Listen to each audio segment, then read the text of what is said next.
အားလုံးပဲမင်္ဂလာပါကျွန်တော် YouTube channel လေးကနေပြန်လည်ကြိုဆိုလိုက်ပါတယ်ကျွန်တော် YouTube channel ဆိုရင်ကွန်ပျူတာတွေ desktop တွေပြုပြင်နည်းတွေအတွက်စိတ်ဝင်စားတဲ့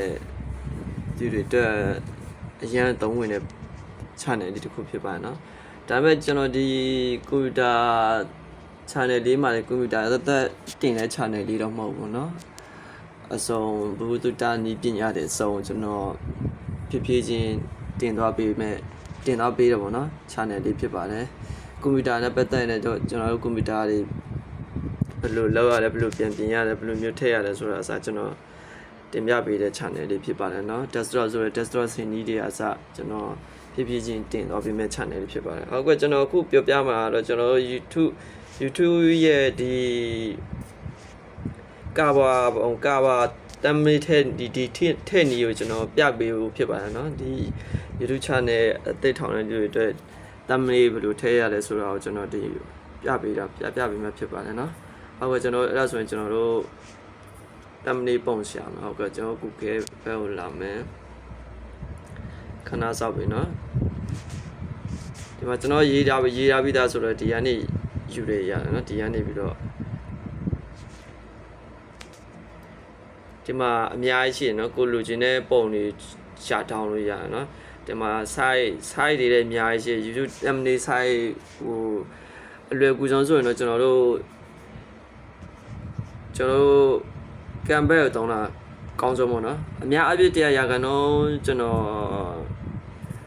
view ပေးခြင်းတာတော့ဒီ Canva ဆိုတဲ့ software လေးဒီ Canva ဆိုတဲ့ software လေးသုံးပြကြပါတော့ဒီ Canva ဆိုတဲ့ software လေးကကျွန်တော် YouTube တမ်မေတို့ဘာတို့ညာတို့က site အစုံ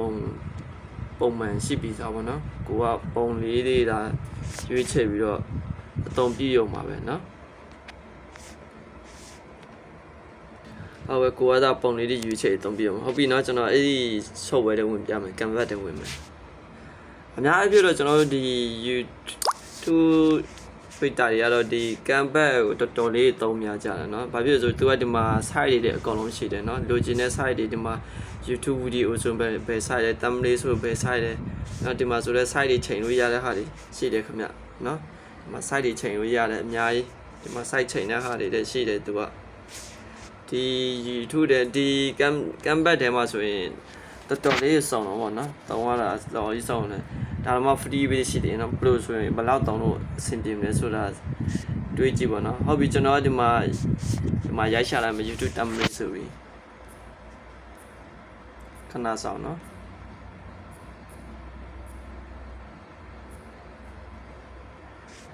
ဒီအမပေါ်နေပြီတဲ့ YouTube thumbnail ဆိုတာဒီအမပေါ်နေပြီတလားဟုတ်ကဲ့အဲ့ဒါလေးကျွန်တော်တို့နှိပ်တိုင်းမယ်ဒါသူက original site ပဲเนาะအကောင်းဆုံးပဲဘာမှပြင်စရာလည်းမလိုဒီထဲက site ကိုကျွန်တော်တို့က UV အသုံးပြမှာပေါ့เนาะဟုတ်ပြီကျွန်တော်တခုဥပမာအနေနဲ့ကျွန်တော်လုပ်ပြမယ်เนาะဟုတ်ကဲ့ဒီပုံလေးတစ်ချက်စောင့်မယ်ဒီပုံလေးထဲကနေပြီးတော့ကျွန်တော်ကဟုတ်ပြီ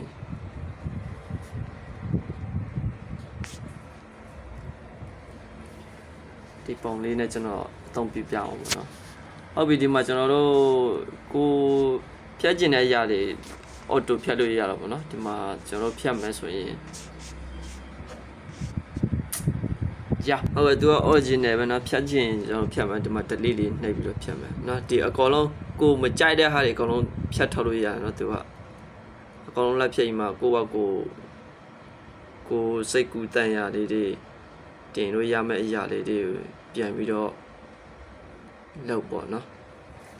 အခုကျွန်တော်ဒါတွေဖြတ်ပြတာပေါ့နော်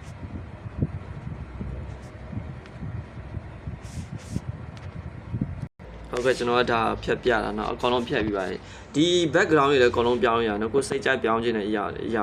เนาะဒီမှာ background ဆိုလိုက်တင်နှိပ်ပြီးတော့ကိုကအယောင်ပြောင်းခြင်းနဲ့ဆိုရင်လည်းအယောင်ပေါ့နော်ပန်းရောင်လေးဆိုတဲ့ပန်းရောင်လေးပေါ့ဟုတ်ကဲ့နော်ကိုကဒီမှာပဲဥစားပြောင်းခြင်းနဲ့ background တွေအများကြီးရှိတယ်ကျွန်တော်ဒါကကျွန်တော်ဥပမာအနေနဲ့ပြပေးတာပေါ့နော်ဟုတ်ပြီဒီမှာဖြုတ်ကျန်တယ်ဟုတ်ပြီကျွန်တော်ဒီမှာ ပုံလေးတစ်ပုံရွေးထည့်မှာနော်ကျွန်တော်က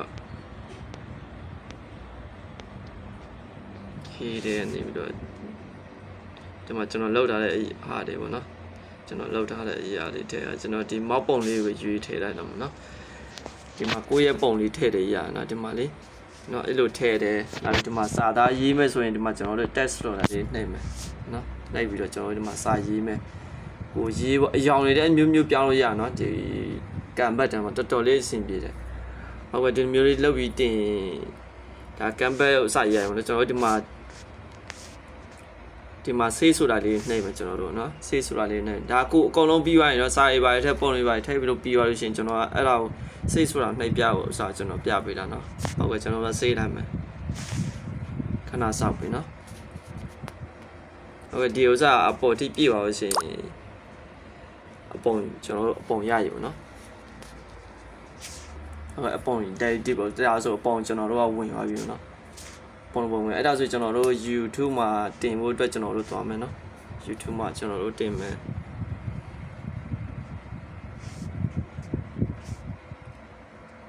ဒါကျွန်တော်ဥပမာအနေနဲ့ပြပေးတာနော်ဟုတ်ကဲ့ကျွန်တော်တို့ဒီမှာဒီအပေါင်းလက္ခဏာလေးနှိပ်မယ် YouTube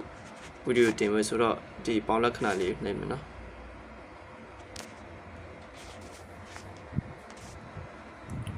ဟုတ်ကဲ့ဒီမှာကျွန်တော်ဒါလေးဥပမာအနေနဲ့ကျွန်တော်ပြတာနော်ဒီမှာကျွန်တော်တို့ဗီဒီယိုယူလိုက်ပြီနော်